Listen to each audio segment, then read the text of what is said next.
What's going on, folks? Welcome back to the Lawn channel. So today we are going to take step 2 in our fungus remediation project that we're having to deal with in the backyard and appears to be happening in the front yard as well. Let me take you up there and I'm going to show you what I'm talking about. So when we come up here to the front, right here next to the flower beds is where I'm thinking we're seeing a little bit of fungus that's starting to eat things up. I thought it was something else. I thought it was drying out, but I think it is fungus. And then we do have some down there, but the vast majority of the front of the lawn looks really good. And then we do have a little bit way up there at the front, but not too bad up here.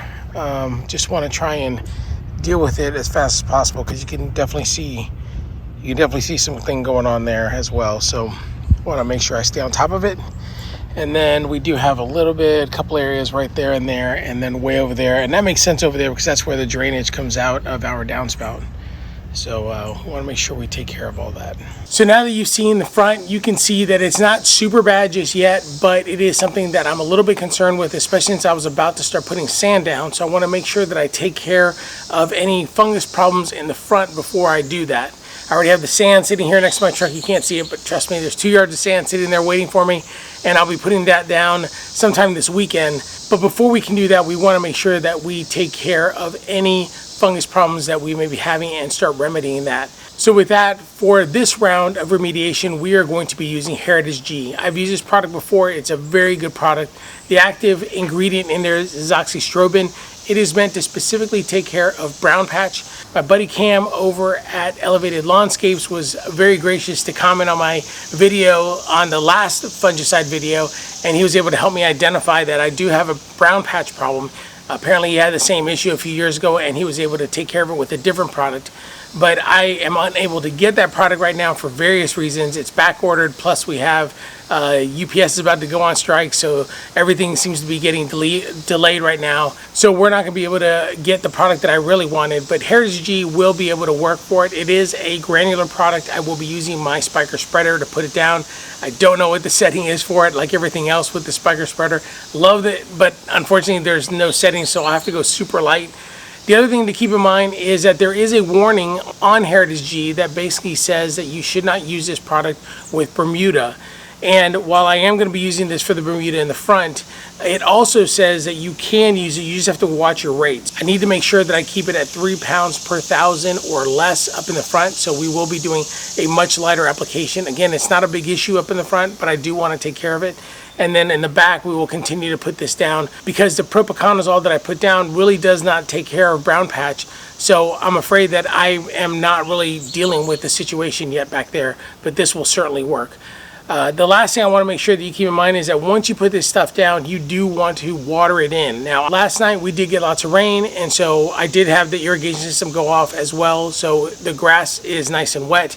But once I get this in, I will water it in some more, and that way we make sure that we get it into the soil, because this is a systemic product, which means that we want to bring it up through the plant so that the plant can protect itself against fungus and be able to kill off the fungus that's there. So that's one of the big things that you need to make sure that you worry about, and that is to get everything into the ground and activate it through water. So the other thing that you want to do is you want to make sure that you don't mow your lawn a couple days before you put this down and a couple days after. Again, for that whole purpose of that we're trying to get this thing to work through the system of the plant. We want it to come up through the root, and we also want it to get out to the leaves so that it can take care of the issue. Make sure you water it in when you're done, and also don't mow your lawn for a couple days, and that's going to work out perfectly for me because today's Thursday.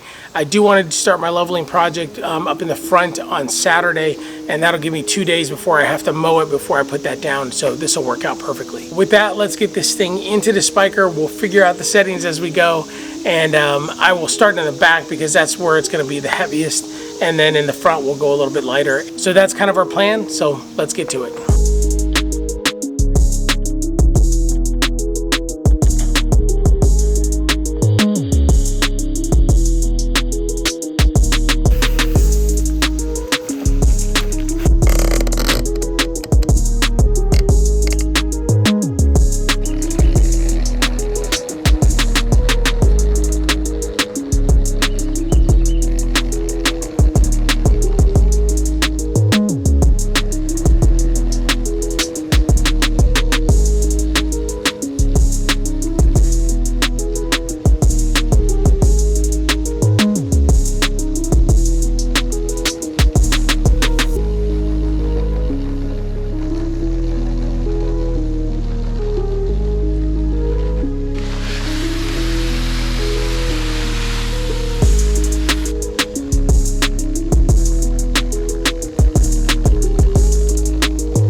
Alright folks, that's pretty much it. As you guys can see, it's only 9 o'clock in the morning and it's already really humid out here. But this is the problem with the humidity and the heat, is we get fungus, and that's why we're out here. So a couple things to keep in mind. Like I said, don't mow your lawn for a couple days after this. I'm going to wait at least until Saturday or even Sunday before I mow. I want to start the sand leveling project sometime this weekend, so that may be that I mow the front on Saturday and then I can start leveling on Sunday. And then the other thing is watering, which is what we're doing right now. Just make sure you get a little bit of water in today. Get that watered in. That will start the activation process of the product, and then we can start seeing results right away.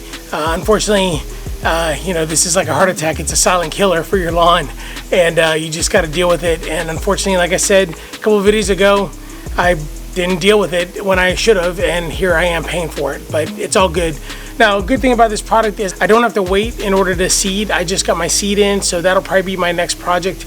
Probably my next project will be the seeding project, and I'll show you guys what I bought on the next video. And then after that, it'll all happen this weekend, but it's going to be in 2 videos. The other project, which is the leveling project, which we'll also do at least starting this weekend. I may spread it out over several days. It's so hot right now. It's in the upper 90s, and trying to spread sand during the day is going to be really difficult because the sun is in the front of the house and that's where we're leveling. So I have to wait till the end of the day, which means you get less daylight hours, and so you've got to deal with what you have. So stay tuned. Those 2 videos are coming, and hopefully this helps you guys to know how to deal with some of your fungus issues. I do have a 3rd product that's coming in here shortly. Like I don't know if I said this earlier or not, but there are some backorder issues with the product, and because of UPS potentially going on strike, we'll see what happens with shipping.